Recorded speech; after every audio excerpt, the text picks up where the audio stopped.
Hello, my dear addict friends.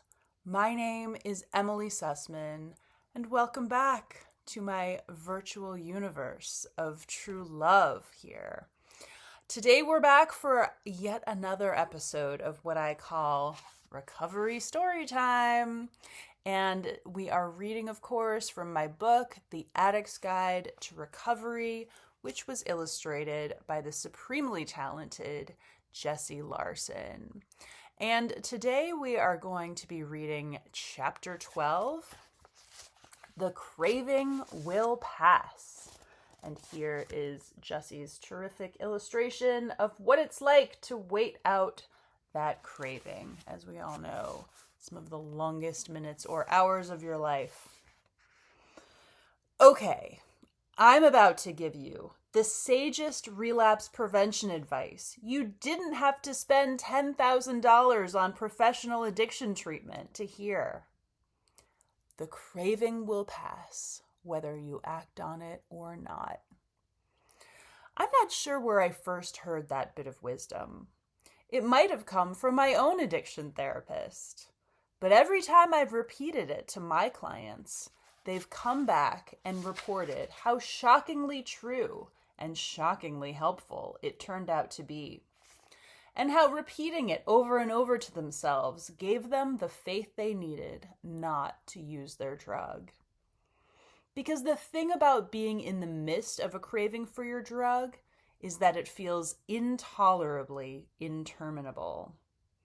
You feel like you might combust if you don't get it, or worse, like you'll be stuck in some intensely itching, craving purgatory forever.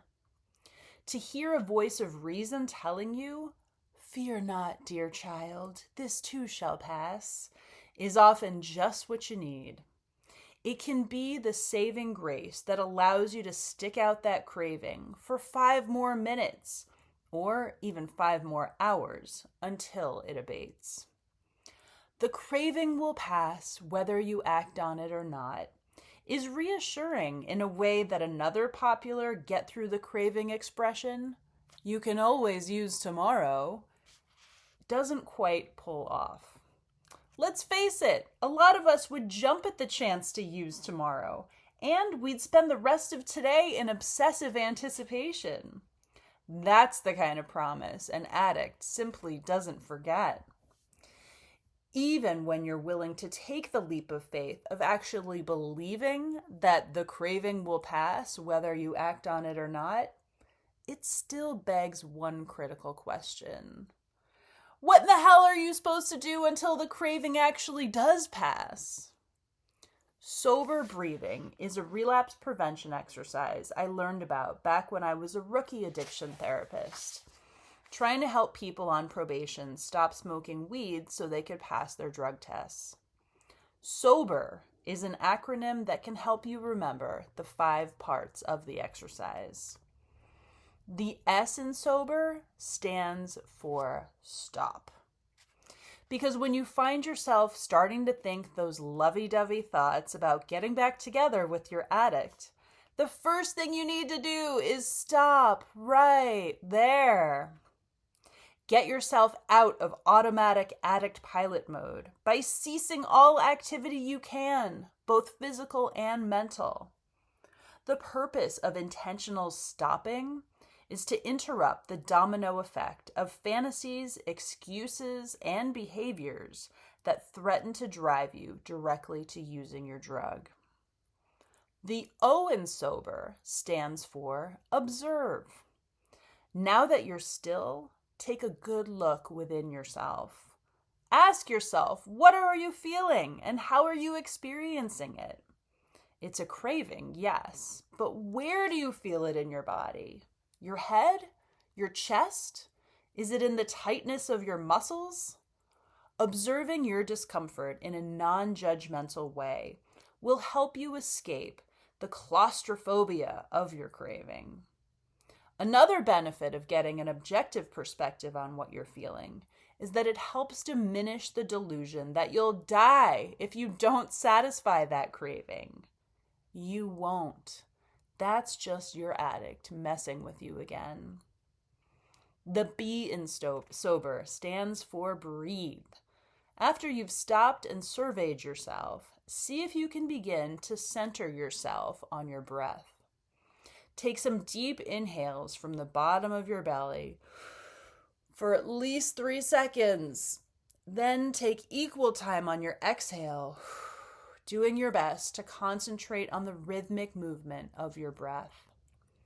Besides receiving the physiological benefits of more oxygen flowing to your brain, using your mental energy to focus on your breath can distract you from the craving itself. Anything's better than giving your attention to the craving, which will only expand its power over you. Speaking of, the E in sober stands for expand. You've been focusing on your breath, but now try to expand your attention to your body as a whole, visualizing all the sensations you're experiencing from your head down to your toes. This is where I find it helpful to start thinking of my body as an ornate temple. Don't laugh! There's something about picturing it as an amazingly intricate and complex system of functioning that tends to lessen the appeal for me of jacking it up with toxic substances or behaviors. Finally, the R in sober stands for respond. Now that you've exercised control over your movement, your breath, your mind, and your body, it can be a good time to get back into your head to consider the range of choices you have in this moment. Surprisingly, there are about a zillion not-so-bad things you can do instead of using your drug. I could take a walk, call a friend, order a pizza, watch Alien again. As long as it diverts you from your drug, it's fair game. In the big picture, the best plan for how to wait out a craving is to very intentionally stop what you're doing and very intentionally take a different path. Bear in mind, though, that your willingness to even bother to wait is contingent upon one thing: faith. But not blind faith. We're talking about faith in the truth. Namely, the truth that the craving will pass, whether you act on it or not. So ask yourself, which side do you want to be on when the storm blows over? Bam. That was chapter 12, which was The Craving Will Pass, right? That was the name of it. I think. It's been a while since I wrote it. This has been Recovery Storytime, you guys, featuring my book, The Addict's Guide to Recovery, which is available pretty much every place online books are sold, illustrated by Jessie Larson. Please come back for more. We'll be doing chapter 13 next week. Give me a shout in the comments if anything came up for you while you were watching this. Please, I love feedback. See ya.